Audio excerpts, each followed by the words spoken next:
Delivery ஊழியர்களுக்காக புதுசாக கட்டப்பட்ட ஓய்வு மற்றும் வசதி மையத்தை பற்றி தான் நாம் இன்றைக்கி பார்க்க போகிறோம். இது 2 இடங்களில் வந்துட்டு அமைக்கப்பட்டிருக்கு இப்போதுக்கு தமிழ்நாட்டில். அதாவது அண்ணா நகர் மற்றும் அசோக் நகரில். இப்போ வந்து பார்த்திங்கன்னா எல்லாருமே வீட்டிலேருந்தே ஆன்லைனில் ஆர்டர் பண்ணுறது தான் அதிகமாகவே இருக்குது. நிறைய பேர் ஃபுட்ஸ் ஆர்டர் பண்ணுறாங்க, மெடிசன்ஸ் ஆர்டர் பண்ணுறாங்க, ப்ரொவிஷன்ஸும் ஆர்டர் பண்ணுறாங்க.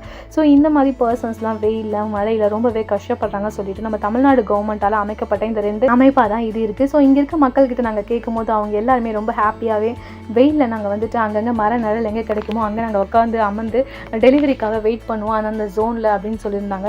ஆனால் இப்பொழுது வந்து பார்த்திங்கன்னா இந்த மாதிரி ஒரு பர்டிகுலர் ஜோனில் அமைக்கப்பட்டிருக்குது அவங்களுக்கு ரொம்பவே யூஸ்ஃபுல்லாகவே இருக்குது. ஏன்னா இப்போது ஆண்கள் மட்டும் இல்லாமல் பெண்களும் நிறைய பேர் டெலிவரி பண்ணுறாங்க. ஸோ இந்த டெலிவரி பர்சன்ஸ்க்காக கட்டப்பட்டிருக்க ஓய்விடத்தில் என்னென்ன புது புது அம்சங்கள்லாம் அமைக்கப்பட்டிருக்குன்றது பார்த்திங்கன்னா சுத்தமான குடிநீர் உள்ளே வந்துட்டு அமைக்கப்பட்டிருக்குது. டெலிவரி பர்சன்ஸ்க்கு ரொம்பவே இம்பார்ட்டண்டாக இருக்கிறது செல்ஃபோன்ஸ் தான். ஸோ செல்ஃபோன்ஸ் சார்ஜ் போடுறதுக்கு வந்து பார்த்திங்கன்னா நம்ம ரயில்வே ஸ்டேஷன்ஸு இல்லை பஸ் ஸ்டாண்ட்ஸ் அந்த மாதிரி தான் போய் அவங்க யூஸ் பண்ணியிருப்பாங்க. ஸோ ஆனால் இந்த மாதிரி ஒரு ஷெல்டர் அவங்களுக்கு கட்டி கொடுத்துருக்கிறதுனால அவங்க போயிட்டு ஈஸியாகவே அதை பயன்படுத்தி அவங்க ஃபோன் சார்ஜ் பண்ணுறதுக்கு யூஸ்ஃபுல்லாக இருக்கும். அது மட்டும் இல்லாமல் சின்ன ஒரு ஃப்ரிட்ஜும் இருக்கும். அதுக்கப்புறம் ஓய்வெடுக்கிறதுக்கு நாற்காலிகள்லாம் உள்ளே வந்துட்டு அமைக்கப்பட்டிருக்குன்னு சொல்கிறாங்க. ஸோ நாங்கள் போய் பார்க்கும்போது ரொம்பவே சூப்பரான க்ளீனாக நீட்டாக அவங்க மெயின்டைன் பண்ணிட்டு இருக்காங்க. நம்மள கவர்மெண்ட்டோட புது புது திட்டங்கள்லாம் என்னவா இருக்குது, இன்னும் என்னென்ன விஷயங்கள்லாம் அமைக்கப்படணும் அப்படின்றதையும் நீங்கள் நினச்சிங்கனாலும் அதையும் என்னோட கூட ஷேர் பண்ணுங்கள். முக்கியமாக ஒரு விஷயத்தை நான் உங்ககிட்ட ஷேர் பண்ணுறேன். நாங்கள் வீடியோ எடுக்க போகலான்னும் போது வந்து பார்த்தீங்கன்னா வீடியோ எடுக்கிறதுக்கே உள்ளே வந்துட்டு ஒரு செக்யூரிட்டி இருக்காரு. அவர் அலோவே பண்ண மாட்டார் அண்ணா நகரில்.